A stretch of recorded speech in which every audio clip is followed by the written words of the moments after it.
हर्षवर्धन जी।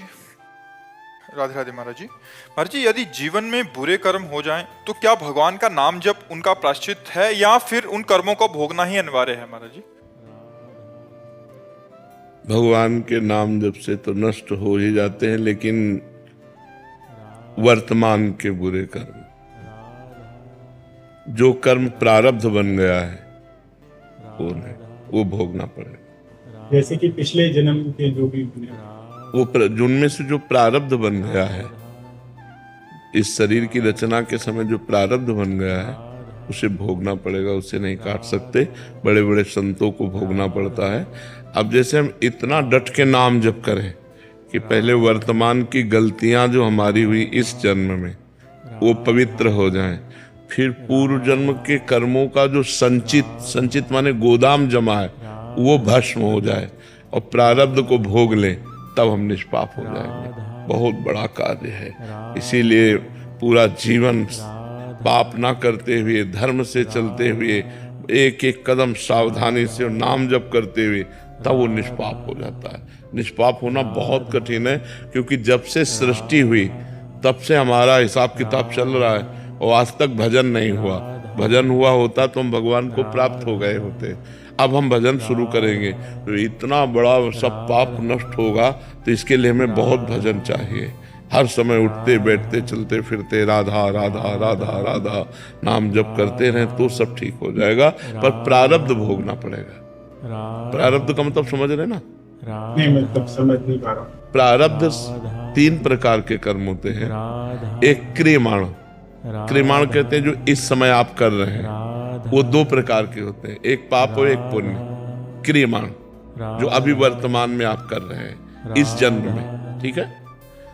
संचित कहते हैं जो करोड़ों जन्मों के पाप और पुण्य जहां एकत्रित हैं आपके, उस रजिस्टर को संचित कहते हैं।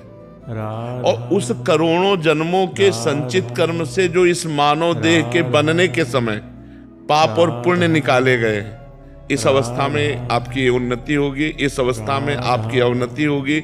आपको ये रोग होगा, आपका हाथ टूटेगा, आपका एक्सीडेंट होगा, आपको ये लाभ मिलेगा। जो जो लिखा है वो अब भोगना पड़ेगा। जैसे इस शरीर में लिखा है कि किडनी फेल, ये भोग तो बचपन से पर भोगना पड़ रहा है। इसे प्रारब्ध भोग कहते हैं। ये बहुत वज्र की लीक होता है, इसे भोगना पड़ता है। तो हम भजन करके संचित को मिटा सकते हैं, भस्म कर सकते हैं और क्रियमाण को सुधार सकते हैं कि पाप कर्म ना हो, लेकिन प्रारब्ध को भोगना पड़ेगा। इसीलिए कहते हैं कि देखो, भजन करते हुए वो दुख भोग रहा है, उसको क्या लाभ मिला? लाभ तो मिला, उसका अगला संभल गया, पिछला संभल गया। वर्तमान में जो प्रारब्ध भोग आया उसे भोग के काट दिया, अब वो भगवान को प्राप्त हो जाएगा। जैसे आप कहते हैं ना कि नाम जपने से तो राधा रानी का रजिस्टर पूरा फाड़ देंगे। हाँ, तो वो रजिस्टर को संचित कर्म, रजिस्टर को संचित कर्म। अभी आप ध्यान से सुनो, अभी कहा ना, जो हमारा पुराना रजिस्टर जमा कई जन्मों का, उसे संचित कर्म कहते हैं। वो नष्ट हो गया। जो नया कर्म हो रहा है वो लिखा नहीं जाएगा, लेकिन जो लिख दिया गया उसको तो भोगना पड़ेगा। जो हमारे भाग्य में लिख दिया गया उसे भोगना पड़ेगा। जो तूणीर में बाण है वो नष्ट कर दिया गया, जो चढ़ा दिया गया वो उतार लिया गया, लेकिन जो धस गया छाती में जाके, अब वो तो अपना काम करेगा ना। तो हमारे शरीर की रचना हो चुकी है, प्रारब्ध लिख चुका है, ये भोगना है। अब वो भोगना है। तो उस प्रारब्ध में जैसे नाम जपने से शक्ति मिलेगी। हाँ, उसके भोगने की सामर्थ्य मिलेगी। नाम जप से आपके हृदय में एक शीतलता रहेगी और आप प्रारब्ध को हंस के भोग सकते हैं। जो लोग डिप्रेशन में पहुंच जाते हैं, आप सुख पूर्वक उसे भोग सकते हैं। इतनी सामर्थ्य नाम जप से। करुण मेहता जी। महाराज जी, एक साधारण जीवन में सुख, पारिवारिक शांति तो है, तो क्या उसी से संतुष्ट होकर जीवन व्यतीत करना चाहिए या और बड़ी भौतिक इच्छाओं की प्राप्ति के पीछे कामना करनी चाहिए? प्रयासरत रहना चाहिए, कायर होके नहीं बैठना चाहिए। हम अपने समाज की सेवा कर सकते हैं, अस्पताल बनवा सकते हैं। अगर इतना नहीं है तो अस्पताल में हम दे सकते हैं कि इतना रुपया जो गरीब लोग हैं, जिनकी औषधि की समस्याएं हैं, उनको फ्री दवा दी जाए। हम जैसे इस समय विपदा है बहुत से प्रांतों में कि जल निमग्न है और हजारों लोग ऐसे हैं जिनको भोजन नहीं मिल पा रहा, पानी पीने को नहीं मिल पा रहा। अब वो पानी थोड़ी पिएंगे। तो अब जैसे हमारे पास 100 रुपया भी है, हम एक बिस्लरी की बोतल एक विपदाग्रस्त को दे देते हैं तो हमारी सेवा बन जाती है। अर्थ कमाना जरूरी है, क्योंकि अर्थ से हम बहुत प्रकार की सेवाएं कर सकते हैं, समाज को सुख दे सकते हैं। तो अर्थ की भावना करना कोई निषेध नहीं है। गृहस्थी में अर्थ संग्रह करना आवश्यक है। तो हमें लगता है कि कामना करनी चाहिए। महाराज जी, कई बार ऐसा हो जाता है कि जैसे परिवार अलग रहता है, आपका अलग रहता है, तो मैं अब ये तो प्रायः हमें लगता है ये शिकायत तो प्रायः सबकी होगी। कोई आर्मी में है, कोई पुलिस में है, कोई व्यापार में है, देश विदेश उसे व्यापारी को भी जाना पड़ता है। किसान है तो सुबह जाता है, दिन भर मेहनत करता है, रात्रि में आता है। तो हमें लगता है वियोग और संयोग ये खेल तो सबके ऊपर चल रहा है। कोई महीने भर में मिला के, कोई 2 दिन में मिला, कोई 10 दिन में मिला। परिवार को तो छोड़ना ही पड़ता है, व्यापार है, नौकरी है, इन कार्यों में। फिर तो हमें लगता है थोड़ा मजबूत होना चाहिए और एक दिन तो सबको छोड़ के जाना है। उस दिल की भी तैयारी कर ले कि एक दिल तो सबको छोड़ के जाना है, सब कुछ छोड़ के जाना है, सबको छोड़ के जाना है। ये बड़ा दुखद विषय है इस लोक का। इस लोक का बड़ा दुखद विषय है। पूरे जीवन कमाकर मकान बनाया, पूरे जीवन भर सब कुछ किया और सब छोड़ के जा रहे हैं यार। सरकारी कर्मचारी की यही विपदा है। कमाता है, रिटायरमेंट में मकान बनाता है, बिल्कुल, फिर बच्चे भी नहीं रहते, वो तो पता नहीं कहाँ रहते। बिल्कुल। मनोज कुमार जी, महाराज जी सादर प्रणाम। गुरु जी, मेरा प्रश्न है कि क्या जीवन में एक गुरु का होना अत्यंत आवश्यक है जिससे कि हमारा उद्धार हो सकते? यदि एक सच्चे गुरु की पहचान करनी हो तो कैसे? भगवान के सिवा हमें कोई सच्चे संत से मिला दे ऐसा असंभव, क्योंकि बाहर से सच्चाई नहीं जानी जा सकती। बाहर से वैभव दिखाई दे सकता है, वाक पटुता दिखाई दे सकती है, रूप दिखाई दे सकता है, शरीर दिखाई दे सकता है। स्थिति कैसे जानोगे? गुरु की जो स्थिति है वो तो नहीं जान पाओगे, वो भगवान जानते हैं।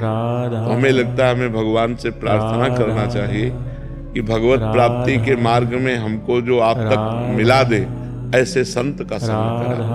तो जब द्रवहि दीन दयालु राघो तो साधु संगति पाए।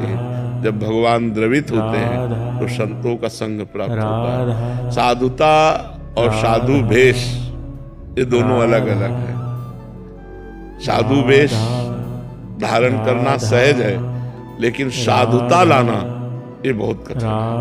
मतलब जो संतों के आचरण है वो होना बहुत कठिन है। साधु वेश तो कोई भी धारण, साधु महात्मा बाहरी बनने में थोड़ी देर, लेकिन पूरा जीवन हो गया, पूरा जीवन बचपन से जो भगवान के लिए हमारे अंदर में प्रेम होना चाहिए वो प्रेम नहीं, जो भगवान के लिए हमारा समर्पण होना चाहिए जब हम देखते हैं वो हमें कमी नजर आती है।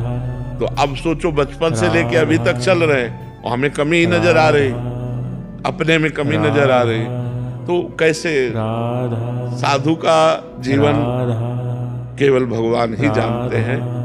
साधु भगवान को जानता है, भगवान साधु को जानते। तो हमें लगता है भगवान से प्रार्थना करनी चाहिए कि साधु से मिला दो। नहीं तो जैसे हीरों की बोरियां नहीं होती, नहीं? बोरियों में हीरा थोड़ी होता कि भाई बोले ट्रक में क्या लदा, बोले हीरा लदा। वो तो 1 2 अरे ऐसे संतों की जमात नहीं होती। कोई एक पाव भगवान में तृप्त है, भगवान के चिंतन में डूबा हुआ, वो पूरे लोक को पावन कर सकता है। एक महात्मा पूरे मृत्यु लोक का उद्धार कर सकता है। मम भक्ति युक्तो भुवनम पुनात, मेरी भक्ति से युक्त महापुरुष पूरे लोक को पावन कर सकता है। सत्रत्य सत्रत्य सा लोकांतारयति, ऐसी सामर्थ्य उसमें आ जाती है। राम राम राम राम, राधा राधा राधा राधा, कृष्ण कृष्ण कृष्ण कृष्ण। तो धीरे धीरे विषयों का त्याग और भगवान के चरणों में प्रेम, बस ये सीधा साधा मार्ग है। नौटंकी नाटक से भगवान न मिलते, मोहि कपट छल छिद्र न भावा, निर्मल जन मन सो मोहि पावा। बस ये बात है। महाराज जी, जैसे हम पूजा तो सभी की करते हैं, सभी देवताओं की। मेरे प्रिय हनुमान जी हैं, तो मैं उनको ज्यादा करता हूँ। क्या उनको छोड़ के मैं किसी और को भी अपना सकता हूँ क्या? सही बात पूछो तो एक ही तत्व है, तत्व एक ही, जो हनुमान जी वही सब तत्व है। जहाँ हमारी भावना ज्यादा जुड़े, हमको वही प्रेम करना चाहिए। जैसे आप कह रहे हो हनुमान जी से, तो अब हनुमान जी को जो प्रसन्न करने के लिए वो राम जी के चरित्र हैं, राम जी का नाम है। जय हनुमान बोलो, हनुमान जी उतना प्रसन्न नहीं होंगे, और जय सिया राम बोलो, हनुमान जी प्रसन्न होंगे। क्योंकि हनुमान जी की प्रसन्नता, हम जिसको प्यार करते हैं वो खुश किसमें होगा, हम ये देखते हैं। तो हनुमान जी किसमें खुश होंगे? रामचरित्र सुनबे को रसिया, भगवान के पावन चरित्र सुनाओ तो वो रसिया है, वो आप पर प्रसन्न हो जाएंगे। जब भगवान सिया राम जी के चरित्र सुनाओगे, राम नाम का कीर्तन, सिया राम नाम का कीर्तन, तो हनुमान जी यत्र यत्र रघुनाथ कीर्तनम तत्र तत्र कृतमस्त कांजिलम वाष्पवारि परिपूर्ण लोचनम। भगवान के पावन नाम कीर्तन को सुनकर हनुमान जी के आंसू आने लगते हैं। और वहीं यत्र यत्र रघुनाथ कीर्तनम तत्र तत्र कृतमस्त कांजिलम वाष्पवारि परिपूर्ण लोचनम। अब हनुमान जी महाराज जहां जहां सिया राम नाम का कीर्तन होता है, वहां अश्रु प्रवाह करते हुए गुप्त रूप से विराजमान रहते हैं। तुम अपने हनुमान जी को प्रसन्न करने के लिए रामचरितमानस सुनाओ, सिया राम नाम कीर्तन सुनाओ, भगवान की महिमा, हनुमान जी प्रसन्न हो गए। अश्मिता सिंह जी, गोरखपुर से। मर्जी, राधे राधे। मर्जी, संतों को ईश्वरी साक्षात्कार होने के बाद भी संत जन किसी दूसरे से नहीं कहते कि मुझे साक्षात्कार हुआ है, ऐसा महाराज जी क्यों? एक लौकिक संपत्ति अगर आपके पास है तो आप उसे बहुत छुपा के रखते हैं, नहीं? सोना चांदी रुपया पैसा, आपके पास जो मूलधन है आप उसे छुपा के रखते हैं। फिर भागवतिक संपत्ति को कैसे कहा जा सकता है? कैसे कहा जा सकता है? आप विचार करो, भगवान ने हमें क्या दिया है? ये बाहरी तो प्राकृतिक है, माया जनित है, हमें अंदर क्या दिया है? इसे कैसे कहा जा सकता है? इसलिए कोई भी संत महात्मा ऐसा कहते नहीं मिलेंगे जितने भगवत प्राप्त हुए सब ऐसे हुए। सब नम्र दैन्य, चार गाली दे दो तो सुन के चल देंगे, वो पलट कर गाली नहीं देंगे, तुम्हें साप नहीं देंगे, तुम्हारा अहित नहीं करेंगे, क्योंकि सब में वो अपने भगवान को देखते हैं। सिय राम में सब जग जानी, वो किससे बतावे, सर्वांतर्यामी भगवान सब जानता है, इसलिए वो चुप रहते हैं, शांत रहते हैं। भगवत चर्चा, भगवत स्मरण, भगवत नाम कीर्तन सिद्ध होने पर भी यही करते रहते हैं। महाराज जी, अंदर से भावनाएं नहीं उठती, या मतलब उनमें भी सामर्थ होता है, अगर वो किसी का अनिष्ट कर ही नहीं सकते महाराज जी, ऐसा अंदर नहीं, अनिष्ट की तो जगह ही नहीं रह जाती, कोई अंदर ही नहीं भावना। नहीं, अनिष्ट की जगह नहीं रह जाती। आप उनका संतों का अनिष्ट कर दो तो स्वामी देखेंगे, लेकिन वो अनिष्ट नहीं कर सकते। अगर उनसे पूछा जाए तो भगवान से भी वही मनाएंगे, भगवान इसको सद्बुद्धि दो, इसका मंगल करो, इसको तनिक भी कष्ट मत दो, ऐसा हृदय हो जाता है। इतना वाणी जी में भी मंगल गान में आता है, करत जे अनुसहन निंदक तीनों पे अनुग्रह करेंगे। हाँ, देखो अब एक हम तुम्हें कथा सुनाते हैं। श्री जयदेव जी महाराज बड़े प्रसिद्ध संत हुए, जयदेव जी, उनका गीत गोविंद प्रसिद्ध है, जिसे जगन्नाथ जी सुन करके पीछे पीछे डोलते, जो गीत गोविंद गाता है, ऐसी महिमा है गीत गोविंद की। बड़े सिद्ध महापुरुष। तो किसी भक्त ने उनको आमंत्रित किया, बुलाया अपने घर, गए, उसने अर्चना वंदना की और 4 असरफी दी। उस समय असरफी का समय था, 4 असरफी। अब वो लेके चल रहे थे, तो 4 लोग जो ठग स्वभाव के थे, जैसे अपने को इत्र की गंध आती है, ऐसे उनको सोना चांदी रुपया पैसा की गंध आती है, उनको समझ में आ जाता है। तो देखा अकेले जंगल के रास्ते से जा रहे 4 असरफी बांधे, तो लग गए आसपास। जयदेव जी ने देखा, वो तो महान संत थे, उनका भैया ये है 4 बोली, आप ले लो। चारों ने ले लिया, बोले ये बड़ा चतुर है, अभी तो दे दिया, आगे फंसा देगा हमें। बोले क्या कर? बोले हाथ पैर काट के कुएं में डाल दो। दुष्ट अपनी दुष्टता नहीं छोड़ता और साधु अपनी साधुता, काट दिया, हाथ पैर काट के कुएं में। अब बोलो उनको 4 मिली थी, वो समझ गए चारों लेना चाहते, खोल के दे दिया तो ले लेते। काहे को संत को हाथ पैर काट के कुएं में डाल दिया। अब वो कुएं से भगवान नाम कीर्तन, एक राजा वहां से गुजर रहा था, मधुर मधुर आवाज आई भगवान के यश की।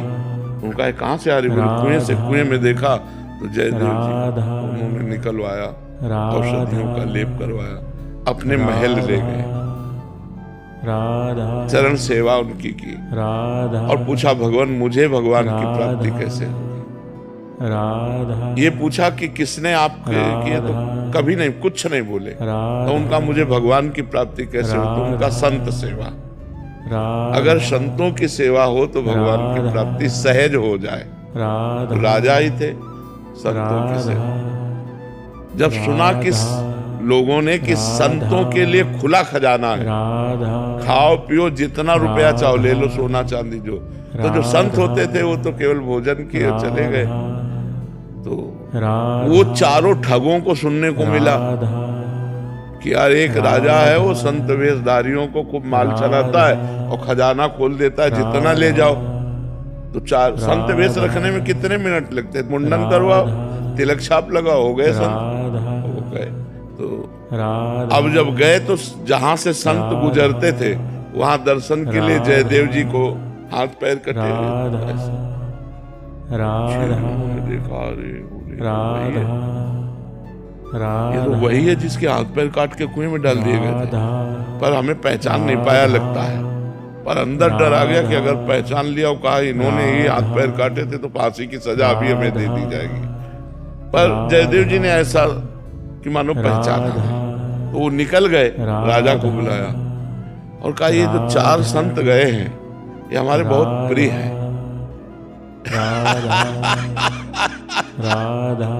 संतों की महिमा, बोले हमारे बहुत प्रिय है, इनकी बहुत सेवा की जाए। अरे अब तो जब गुरु जी के प्रिय संत है तो बड़ी सेवा, और खजाने में ले गए। और संत तो थे नहीं, ठग थे। अब बड़ी बड़ी गठरी वो अकेले नहीं उठा पाए, तो राजा ने कहा हम 4 सेवक भेज देते हैं। 4 सेवक गठरी लेकर, पर राजा को शक हुआ संत कभी ऐसा नहीं कर सकते। संत तो उदार चित्त होते हैं, ऐसा मतलब जितना बटोर पाए ऐसे बांध ले। पर उनका गुरु जी के प्यारे संत हैं, इसलिए संशय नहीं करना चाहिए। और 4 सैनिक रक्षा के लिए, और 4 सैनिक उठवा के रास्ते में सैनिकों ने पूछा कि आज तक इतना प्यार महाराज जी ने नहीं कहीं दिखाया, महाराज जी के गुरु जी ने आपके ऊपर क्यों प्यार दिखाया? तो आप क्या परिचय है आपका उनका?